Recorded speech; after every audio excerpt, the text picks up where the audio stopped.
ಪ್ರಶ್ನೆ 7. ಒಂದು ಶಾಲೆಯ 8ನೇ ತರಗತಿಯ ವಿದ್ಯಾರ್ಥಿಗಳು ಪ್ರಧಾನಮಂತ್ರಿಯವರ ರಾಷ್ಟ್ರೀಯ ಪರಿಹಾರ ನಿಧಿಗೆ ಒಟ್ಟು 2,401 ದಾನ ನೀಡಿದರು. ಆ ತರಗತಿಯಲ್ಲಿರುವ ಒಟ್ಟು ವಿದ್ಯಾರ್ಥಿಗಳ ಸಂಖ್ಯೆ ಎಷ್ಟು ರೂಪಾಯಿಗಳನ್ನು ಪ್ರತಿಯೊಬ್ಬ ವಿದ್ಯಾರ್ಥಿಯು ದಾನ ಮಾಡಿದನು? ಹಾಗಾದರೆ ಆ ತರಗತಿಯಲ್ಲಿರುವ ವಿದ್ಯಾರ್ಥಿಗಳ ಸಂಖ್ಯೆಯನ್ನು ಕಂಡುಹಿಡಿಯಿರಿ ಅಂತ ಕೊಟ್ಟಿದ್ದಾರೆ. ಇಲ್ಲಿ ನೋಡಿ, ಒಂದು ಶಾಲೆ ಇದೆ. ಆ ಶಾಲೆಯಲ್ಲಿ 8ನೇ ತರಗತಿ ಇದೆ. ಆ ತರಗತಿಯಲ್ಲಿ ಏನು ಮಾಡಿದ್ದಾರೆ? ವಿದ್ಯಾರ್ಥಿಗಳು ಇದ್ದಾರೆ. ಈ ವಿದ್ಯಾರ್ಥಿಗಳು ಏನು ಮಾಡ್ತಾರಪ್ಪ ಅಂತಂದರೆ, ಪ್ರಧಾನಮಂತ್ರಿಯವರ ರಾಷ್ಟ್ರೀಯ ಪರಿಹಾರ ನಿಧಿಗೆ 2,401 ರೂಪಾಯಿಗಳನ್ನು ನೀಡ್ತಾರಂತ. ಆದರೆ ಇಲ್ಲಿ ನೋಡಿ, ಆ ತರಗತಿಯಲ್ಲಿರುವ ಒಟ್ಟು ವಿದ್ಯಾರ್ಥಿಗಳ ಸಂಖ್ಯೆ ಎಷ್ಟು ರೂಪಾಯಿಗಳನ್ನು ಪ್ರತಿಯೊಬ್ಬ ವಿದ್ಯಾರ್ಥಿಯು ದಾನ ಮಾಡಿದನು. ಅಂದರೆ ಈ 8ನೇ ತರಗತಿ ಏನಿದೆಯಲ್ಲ, ಈ 8ನೇ ತರಗತಿಯಲ್ಲಿ 60 ಹುಡುಗರು ಇದ್ದಾರೆ ಅಂತ ತಿಳ್ಕೊಳ್ಳಿ ನೀವು. ಆ 60 ಹುಡುಗರಲ್ಲಿ ಪ್ರತಿಯೊಬ್ಬ ವಿದ್ಯಾರ್ಥಿ ಏನು ಮಾಡ್ತಾನಂತೆ? 60 ರೂಪಾಯಿ ದಾನ ಮಾಡಿದಂಗೆ ಅಂತ ಈ ಒಂದು ವಾಕ್ಯ ಹೇಳ್ತದೆ. ಅಂದರೆ ಆ ತರಗತಿಯಲ್ಲಿರುವ ಒಟ್ಟು ವಿದ್ಯಾರ್ಥಿಗಳ ಸಂಖ್ಯೆ ಎಷ್ಟು ಅಂದರೆ 60 ವಿದ್ಯಾರ್ಥಿಗಳದರ.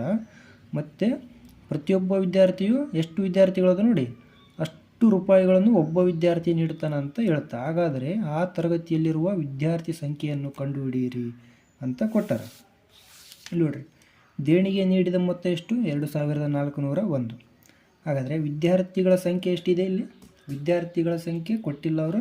ಅದಕ್ಕೆ ನಾನು ಏನು ಮಾಡ್ತೀನಿ? ಎಕ್ಸ್ ಅಂತ ತೊಗೊತೀನಿ. ಇವಾಗ ಪ್ರತಿಯೊಬ್ಬ ವಿದ್ಯಾರ್ಥಿಯು ನೀಡಿದ ಹಣ ಎಷ್ಟು ಅಂತ ಗೊತ್ತಿಲ್ಲ ನಮಗೆ. ಅದಕ್ಕೆ ನಾನು ಏನು ಮಾಡಿದ್ದೀನಿ? ಎಕ್ಸ್ ಅಂತ ತೊಗೊತೀನಿ. ಆದಾಗ ನಾನು ಏನು ಮಾಡ್ತೀನಿ? ಇವಾಗ ಈ ವಿದ್ಯಾರ್ಥಿಗಳ ಸಂಖ್ಯೆ ಮತ್ತು ಪ್ರತಿಯೊಬ್ಬ ವಿದ್ಯಾರ್ಥಿ ನೀಡಿದ ಹಣವನ್ನು ಗುಣಿಸ್ತೇನೆ. ಮತ್ತು ಒಟ್ಟು ದೇಣಿಗೆ ನೀಡಿದ ಮೊತ್ತ ಎಷ್ಟಿದೆ? ಇಲ್ಲಿ 2,401 ಇದೆ. ಈ ಎಕ್ಸ್ ಇಂಟು ಎಕ್ಸ್ ಮಾಡಿದ್ರೆ ನಮಗೆ ಎಷ್ಟು ಸಿಗುತ್ತೆ? ಎಕ್ಸ್ ಸ್ಕ್ವೇರ್ ಸಿಗುತ್ತೆ. ಮತ್ತು 2,401. ಈ ಎಕ್ಸ್ ಸ್ಕ್ವೇರನ್ನು ಎಕ್ಸ್ ಅಂತ ಬರ್ಕೊಂಡಾಗ ಈ 2,401ಕ್ಕೆ ಏನು ಸಿಗುತ್ತೆ? ರೂಟ್ 2,401 ಆಗುತ್ತೆ. ಇವಾಗ ಈ 2,401ರ ನಾವೇನು ಕಂಡುಹಿಡಬೇಕು? ವರ್ಗಮೂಲವನ್ನು ಕಂಡುಹಿಡಬೇಕು. ಆ ವರ್ಗಮೂಲವನ್ನು ಯಾವ ರೀತಿ ಕಂಡುಹಿಡ್ಬೋದು? ಇದರ ಅಪವರ್ತನಗಳನ್ನು ಕಂಡುಹಿಡಿಬೇಕು. ಇವಾಗ ಯಾವ ರೀತಿಗಪ್ಪ ಅಂತಂದರೆ 2,401 ಡಿವೈಡೆಡ್ ಬೈ ಅಂದರೆ ಅಪವರ್ತನಗಳನ್ನು ಕಂಡುಹಿಡಬೇಕು. ಈ 2,401 ಏನಿದೆ, ಇದು 2ರಿಂದ ಅಂತೂ ಭಾಗ ಹೋಗೋಂಗಿಲ್ಲ, 3ರಿಂದ ಭಾಗ ಹೋಗೋಂಗಿಲ್ಲ, 5ರಿಂದ ಭಾಗ ಹೋಗೋಂಗಿಲ್ಲ. ಆದರೆ ಇದೇನು ಮಾಡುತ್ತೆ? 7ರಿಂದ ಭಾಗ ಹೋಗುತ್ತೆ. ಇವಾಗ ನೋಡಿ, 24 ಇದೆ. 7 3 21, 3 ಉಳಿತು. 7 4 28 ಮತ್ತು 2 ಉಳಿತು. 7 3 20. ಮತ್ತೆ ಏನಾಗುತ್ತೆ? 7ರಿಂದ ಭಾಗ ಹೋಗುತ್ತೆ. ನೋಡಿ, 7 4 28, 7 ಇಲ್ಲೇ 35. ಅಂದರೆ 34ಕ್ಕಿಂತ ದೊಡ್ಡದಾಗುತ್ತೆ 35. ಆದ್ದರಿಂದ ಏನು ಮಾಡಬೇಕು? 7 4 28 ಮತ್ತು 6 ಉಳಿತು. 7 9 63. 7 7 49, 7 1 7. ಇವಾಗ ನೋಡಿ, ಈ ಅಪವರ್ತನಗಳನ್ನು ಬರ್ಕೊಳ್ಳಿ. 7 ಇಂಟು 7, 7 ಇಂಟು 7. ಇದೊಂದು ಜೋಡಿ, ಇದೊಂದು ಜೋಡಿ. ಈ ಜೋಡಿಯಿಂದ 1 7 ತೊಗೊತೀನಿ, ಈ ಜೋಡಿಯಿಂದ 1 7 ತೊಗೊತೀನಿ. ಹಾಗಾದರೆ 2,401ರ ವರ್ಗಮೂಲ ಎಷ್ಟು? 49 ಅಂತ ಬರಿಬೋದು. ಆವಾಗ 49. 2,401 2,401ರ ವರ್ಗಮೂಲ ಎಷ್ಟು? 49. ಹಾಗಾದರೆ ಈ 49 ಸಿಕ್ತು ನಮಗೆ. ಅಂದರೆ ಇಲ್ಲಿ ವಿದ್ಯಾರ್ಥಿಗಳ ಸಂಖ್ಯೆಯೂ ಆಗಿರ್ಬೋದು ಇದು, ಮತ್ತು ಪ್ರತಿಯೊಬ್ಬ ವಿದ್ಯಾರ್ಥಿ ನೀಡಿದ ಹಣವು ಈ 49 ಆಗಿರ್ಬೋದು. ಯಾಕಪ್ಪ ಅಂತಂದರೆ ಇಲ್ಲಿ ಕೊಟ್ಟಿದ್ದಾರೆ ಪ್ರಶ್ನೆಯಲ್ಲಿ, ಆ ತರಗತಿಯಲ್ಲಿರುವ ಒಟ್ಟು ವಿದ್ಯಾರ್ಥಿಗಳ ಸಂಖ್ಯೆ ಏನಿದೆಯಲ್ಲ, ಆ ಸಂಖ್ಯೆ ಎಷ್ಟು ಬರುತ್ತೆ ನೋಡಿ. ಇವಾಗ 49 ಅಂತ ತಗೊಂಡ್ರೆ ಪ್ರತಿಯೊಬ್ಬ ವಿದ್ಯಾರ್ಥಿ ಏನು ಮಾಡಿರ್ತಾನೆ? 49 ರೂಪಾಯಿ ದಾನ ಮಾಡಿರ್ತಾನೆ ಅಂತ ಅರ್ಥ. ಹಾಗಾದರೆ ಒಟ್ಟು ವಿದ್ಯಾರ್ಥಿಗಳ ಸಂಖ್ಯೆ ಎಷ್ಟಂತ ಬರಿಬೋದು? ನಾವು 49 ಅಂತ ಬರಿಬೋದು. ಒಂದು ಉದ್ಯಾನವನದಲ್ಲಿ 2,025 ಸಸಿಗಳನ್ನು ಅಡ್ಡ ಸಾಲುಗಳ ಸಂಖ್ಯೆ ಎಷ್ಟಿವೆಯೋ ಅಷ್ಟೇ ಸಸಿಗಳನ್ನು ಪ್ರತಿಯೊಂದು ಅಡ್ಡ ಸಾಲಿನಲ್ಲಿರುವಂತೆ ನೆಡಬೇಕು. ಹಾಗಾದರೆ ಅಡ್ಡ ಸಾಲುಗಳ ಸಂಖ್ಯೆ ಮತ್ತು ಪ್ರತಿಯೊಂದು ಅಡ್ಡ ಸಾಲಿನಲ್ಲಿರುವ ಸಸಿಗಳ ಸಂಖ್ಯೆ ಕಂಡುಹಿಡಿಯಿರಿ ಅಂತ ಕೊಟ್ಟಿದ್ದಾರೆ. ಏನಿದೆ? ಒಂದು ಉದ್ಯಾನವನ ಐತಂತ. ಈ ರೀತಿಯಾಗಿ ಒಂದು ಉದ್ಯಾನವನ ಇದ್ದರೆ ಇದರಲ್ಲಿ 2,025 ಸಸಿಗಳದಾವಂತ. ಇವಾಗ ಅಡ್ಡ ಸಾಲುಗಳ ಸಂಖ್ಯೆ ಒಂದು 10 ಇತ್ತಪ್ಪ ಅಂತಂದರೆ ಆ ಅಡ್ಡ ಸಾಲಿನಲ್ಲಿರುವ ಸಸಿಗಳ ಸಂಖ್ಯೆ ಎಷ್ಟಿರುತ್ತೆ? 10 ಇರುತ್ತೆ ಅಂತ ಹೇಳಿದ್ದಾರೆ. ಅದಕ್ಕಾಗಿ ನಾವೇನು ಮಾಡಬೇಕು? ಇಲ್ಲಿ ಅಡ್ಡ ಸಾಲುಗಳ ಸಂಖ್ಯೆ ಮತ್ತು ಅಡ್ಡ ಸಾಲಿನಲ್ಲಿರುವ ಸಸಿಗಳ ಸಂಖ್ಯೆಯನ್ನು ಕಂಡುಹಿಡಿಯಿರಿ ಅಂತ ಕೊಟ್ಟಾರೆ. ಇವಾಗ ನಮಗೇನು ಗೊತ್ತಿದೆ, ಅಡ್ಡ ಸಾಲುಗಳ ಸಂಖ್ಯೆ ಗೊತ್ತಿಲ್ಲ, ಅದನ್ನು ಎಕ್ಸ್ ಅಂತ ತೊಗೊತೀನಿ.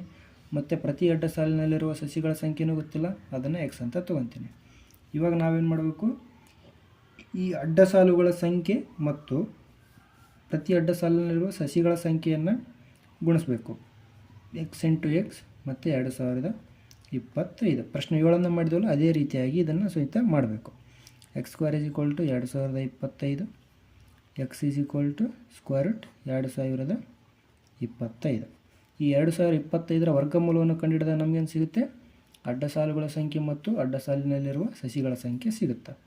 ಈ 2025ರ ವರ್ಗಮೂಲವನ್ನು ಕಂಡುಹಿಡಿಬೇಕು. ಇವಾಗ ನಾವು ಇದು 2ರಿಂದ ಭಾಗ ಹೋಗಂಗಿಲ್ಲ, ಆದರೆ 3ರಿಂದ ಭಾಗ ಹೋಗುತ್ತೆ. ಎಷ್ಟರಲ್ಲಿ? 675. 2025 675ರಿಂದ ಭಾಗ ಹೋಗುತ್ತೆ. ಮತ್ತೇನಾಗುತ್ತೆ, ಇದು 3ರಿಂದ ಭಾಗ ಹೋಗುತ್ತೆ, ಅಂದರೆ 225ರಿಂದ ಭಾಗ ಹೋಗುತ್ತೆ. ಈ 225 ಮತ್ತೆ 3ರಿಂದ ಭಾಗುತ್ತೆ. 3 7 21, 1 ಉಳಿತು, 3 5 15. ಈ 75 ಏನಾಗುತ್ತೆ, ಮತ್ತೆ 3ರಿಂದ ಭಾಗ ಹೋಗುತ್ತೆ, ಅಂದರೆ 3 ಎಷ್ಟರಲ್ಲಿ ಹೋಗ್ಬೋದು, ಇದು 3 7 6, 1 ಉಳಿತು, 3 5 15. ಮತ್ತು 25 5ರಿಂದ ಭಾಗ ಹೋಗುತ್ತೆ, 5 5 25, 5 1. ಹಾಗಾದರೆ 2025ರ ಅಪವರ್ತನಗಳು ಸಿಕ್ಕು ಇಲ್ಲಿ 3 ಇಂಟು 3, 3 ಇಂಟು 3, 5 ಇಂಟು 5. ನೋಡಿ, ಇಲ್ಲೊಂದು ಜೋಡಿ ಇದೆ, ಇಲ್ಲೊಂದು ಜೋಡಿ ಇದೆ, ಇಲ್ಲೊಂದು ಜೋಡಿ ಇದೆ. ಹಾಗಾಗಿ ನಮಗೆ 3ರ ಒಂದು ಜೋಡಿ ಸಿಕ್ತು, ಮತ್ತೆ 3ರ ಒಂದು ಜೋಡಿ ಸಿಕ್ತು, 5ರ ಒಂದು ಜೋಡಿ ಸಿಕ್ತು. ಹಾಗಾದರೆ ನಾವು ಇದನ್ನ ಬರಿಬೋದು. 2025ರ ವರ್ಗಮೂಲ ಅಂದರೆ ಈ 3ರ ಜೋಡಿ ಇದೆಯಲ್ಲ, ಅದರಿಂದ 3ನ 1 ತಗೊಳ್ಳಿ, ಮತ್ತು ಈ ಗುಂಪಿನಿಂದ 1, ಈ ಗುಂಪಿನಿಂದ 5. ಇವಾಗ ಈ 3ನ್ನು ಗುಣಿಸಿದಾಗ 5 3 15, 15 3 45. ಹಾಗಾದರೆ 2025ರ ವರ್ಗಮೂಲ ಎಷ್ಟು? 45. ಹಾಗಾದರೆ ಒಟ್ಟು ಅಡ್ಡ ಸಾಲುಗಳ ಸಂಖ್ಯೆ 45 ಆದರೆ ಆ ಪ್ರತಿ ಸಾಲಿನಲ್ಲಿರುವ ಸಸಿಗಳ ಸಂಖ್ಯೆ ಏನಾಗಿದೆ? 45 ಆಗಿರುತ್ತಾ ಅಂತ ನಾವು ಬರಿಬೋದು. ಪ್ರಶ್ನೆ 9. 4, 9 ಮತ್ತು 10ರಿಂದ ಭಾಗವಾಗುವ ಕನಿಷ್ಠ ವರ್ಗ ಸಂಖ್ಯೆಯನ್ನು ಕಂಡುಹಿಡಿಯಿರಿ ಅಂತ ಕೊಟ್ಟಿದ್ದಾರೆ. ಈ 4, 9 ಮತ್ತು 10ರ ಲೋಸವನ್ನು ಕಂಡುಹಿಡಿಬೇಕು. ನಾವು ಕಂಡುಹಿಡಿದ್ರೆ ನಮಗೇನು, ಈ ಕನಿಷ್ಠ ವರ್ಗ ಸಂಖ್ಯೆ ಸಿಗುತ್ತಾ? ಇವಾಗ ನೋಡಿ, ಇಲ್ಲಿ 4, 9, 10 ಅಂತ ಬರೆದೇನೆ. ಇದರ ಲಸವನ್ನು ತೆಗೆಯೋಣ. ಈ 4 2ರಿಂದ ಭಾಗುತ್ತೆ, 2 2 4, 9 2ರಿಂದ ಭಾಗ ಹೋಗಂಗಿಲ್ಲ, ಆದರೆ 10 ಹೋಗುತ್ತೆ, 2 5 10. ಮತ್ತೆ 2ರಿಂದ ಭಾಗ ಹೋಗಲಿ, ಇಲ್ಲಿ 2 1 2, 9 ಹೋಗಂಗಿಲ್ಲ, 5 ಹೋಗಂಗಿಲ್ಲ. 3ರಿಂದ ತಗೊಳ್ಳಿ. ಈ 9 ಏನಾಗುತ್ತೆ, 3ರಿಂದ ಹೋಗುತ್ತೆ, 3 3 9, 5 ಹೋಗಂಗಿಲ್ಲ, 5 ಹಾಗೆ ಇಟ್ಕೊಳ್ಳಿ. ಮತ್ತೆ 3 ಏನಾಗುತ್ತೆ, 3ರಿಂದ ಭಾಗ ಹೋಗುತ್ತೆ, 3 1 3 1, ಮತ್ತು 5 3ರಿಂದ ಭಾಗ ಹೋಗಂಗಿಲ್ಲ. ಇವಾಗ 5ಅನ್ನು ತಗೊಳ್ಳಿ. 1 1 5 1 5. ಹಾಗಾದರೆ 4, 9 ಮತ್ತು 10ರ ಅಪವರ್ತನಗಳು ಸಿಕ್ಕುವ 2 ಇಂಟು 2 ಇಂಟು ಇಲ್ಲಿ ಬರ್ಕೊಳ್ಳಿ, 3 ಇಂಟು 3 ಇಂಟು 5. ಇದನ್ನೇ ನಾನು ಇಲ್ಲಿ ಬರ್ಕೊತೀನಿ, 2 ಇಂಟು 2, 3 ಇಂಟು 3, 5 ಇಂಟು 5 ಅಷ್ಟೇ. ಇವಾಗ ಇಲ್ಲಿ ನೋಡಿ, 2ರದ್ದು ಒಂದು ಜೋಡಿ ಇದೆ, 3ರದ್ದು ಒಂದು ಜೋಡಿ ಇದೆ, ಆದರೆ 5ಕ್ಕೆ ಯಾವುದೇ ಜೋಡಿ ಇಲ್ಲ. ಅದಕ್ಕಾಗಿ ನಾವೇನು ಮಾಡ್ತೀವಿ, ಇಲ್ಲಿ 180ರ ಅಪವರ್ತನಗಳಲ್ಲಿ 5ಕ್ಕೆ ಏನಿಲ್ಲ, ಜೋಡಿ ಇಲ್ಲ. ಆದ್ದರಿಂದ 180ನ್ನು 5ರಿಂದ ಗುಣಿಸಬೇಕು.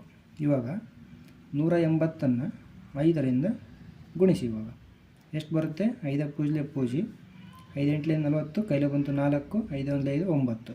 180 ಇಂಟು 5 ಮಾಡಿದ ನಮಗೆ ಸಿಕ್ತು 900 ಸಿಕ್ತು. ಆದ್ದರಿಂದ 900 ಏನಾಗುತ್ತೆ, 4, 9 ಮತ್ತು 10ರಿಂದ ಭಾಗವಾಗುವ ಕನಿಷ್ಠ ವರ್ಗ ಸಂಖ್ಯೆ ಆಗಿದೆ.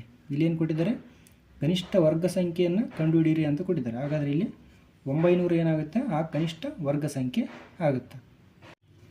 ಪ್ರಶ್ನೆ ಸಂಖ್ಯೆ 10.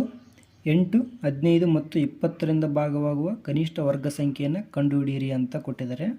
ಇಲ್ಲಿ ಪ್ರಶ್ನೆ ಸಂಖ್ಯೆ 9 ಮಾಡಿದ್ವಲ್ಲ, ಅದೇ ರೀತಿಯಾಗಿ 8, 15 ಮತ್ತು 20ರ ಲಸಹವನ್ನು ಕಂಡುಹಿಡಿಬೇಕು. ಇವಾಗಲೇ ನಾನು 8, 15 ಮತ್ತು 20ರ ಲಸಹವನ್ನು ಕಂಡುಹಿಡಿದ್ದೀನಿ. ಇಲ್ಲಿ ನೋಡಿ, ಈ 8, 15, 20 ಏನಾಗಿದೆ, ಇಲ್ಲಿ 2ರಿಂದ ಭಾಗ ಹೋಗುತ್ತೆ, 8 ಹೋಗುತ್ತೆ ಮತ್ತು 20 ಹೋಗುತ್ತೆ. 2 4 8, 15 ಹೋಗಂಗಿಲ್ಲ, ಹಾಗೆ ಬರ್ಕೊಂಡಿದ್ದೀನಿ. ಮತ್ತು 2 10 20. ಮತ್ತೆ 2ರಿಂದ ಭಾಗ ಮಾಡಿದಾಗ ಇಲ್ಲಿ 2 ಎರಡಲೆ 4, 15 ಹೋಗಂಗಿಲ್ಲ, ಹಾಗೆ ಇಟ್ಕೊಂಡಿದ್ದೀನಿ. 2 5 10, ಮತ್ತೆ 2 ಹೋಗುತ್ತೆ ಇಲ್ಲಿ. 2 1 15 ಹೋಗಂಗಿಲ್ಲ, 5 ಹೋಗಂಗಿಲ್ಲ. ಮತ್ತೆ 5ರಿಂದ ಭಾಗ ಮಾಡಿದಾಗ 5 1 5 3 15, 5 1 5, ಮತ್ತೆ 3 ಹೋಗುತ್ತೆ 3. ಈ 8 15 ಮತ್ತು 20 ಲೋಸಹ ಎಷ್ಟು ಇಲ್ಲಿ? 2 × 2 2 5 3 ಎಷ್ಟು ಬರುತ್ತೆ ನಮಗೆ? 120 ಬರುತ್ತೆ. ಇಲ್ಲಿ 120ರ ಅಪವರ್ತನಗಳಲ್ಲಿ ಏನಾಗಿದೆ? ಇಲ್ಲಿ 2ಕ್ಕೆ ಒಂದು ಜೋಡಿ ಇದೆ, ಮತ್ತು ಇಲ್ಲಿ 2 5 3ಕ್ಕೆ ಯಾವುದೇ ಜೋಡಿ ಇಲ್ಲ. ಅದಕ್ಕಾಗಿ ನಾನು ಏನು ಮಾಡ್ತೀನಿ, ಈ 2 3 5ಅನ್ನು ಗುಣಿಸಬೇಕು. ಅಂದರೆ 2 3 5 ಗುಣಿಸಿದಾಗ 30 ಬರುತ್ತೆ. 5 3 15, 15 30. ಈ 30ಅನ್ನು 120ಕ್ಕೆ ಗುಣಿಸಬೇಕು. 120 × 30 ಮಾಡಿದಾಗ ನಮಗೆ ಎಷ್ಟು ಬಂತು? 3600 ಬಂತು. ಆದ್ದರಿಂದ 3600 ಏನಾಗಿರ್ತದಪ್ಪ ಅಂತಂದರೆ ಇದು 8 15 ಮತ್ತು 20ರಿಂದ ಭಾಗವಾಗುವ ಕನಿಷ್ಠ ವರ್ಗ ಸಂಖ್ಯೆ ಆಗಿರ್ತದೆ. ಇಲ್ಲೇನು ಕೊಟ್ಟಿದ್ದಾರೆ? ನಮಗೆ ಕನಿಷ್ಠ ವರ್ಗ ಸಂಖ್ಯೆಯನ್ನು ಕಂಡುಹಿಡಿಯಿರಿ ಅಂತ ಕೊಟ್ಟಿದ್ದಾರೆ. ಹಾಗಾದರೆ ಈ 8 15 20ರಿಂದ ಭಾಗವಾಗುವ ಕನಿಷ್ಠ ವರ್ಗ ಸಂಖ್ಯೆ ಏನಾಗಿರ್ತದೆ? ಇಲ್ಲಿ 3600 ಆಗಿರ್ತದೆ ಅಂತ ಇಲ್ಲಿ ಉತ್ತರ ಬರ್ತದೆ.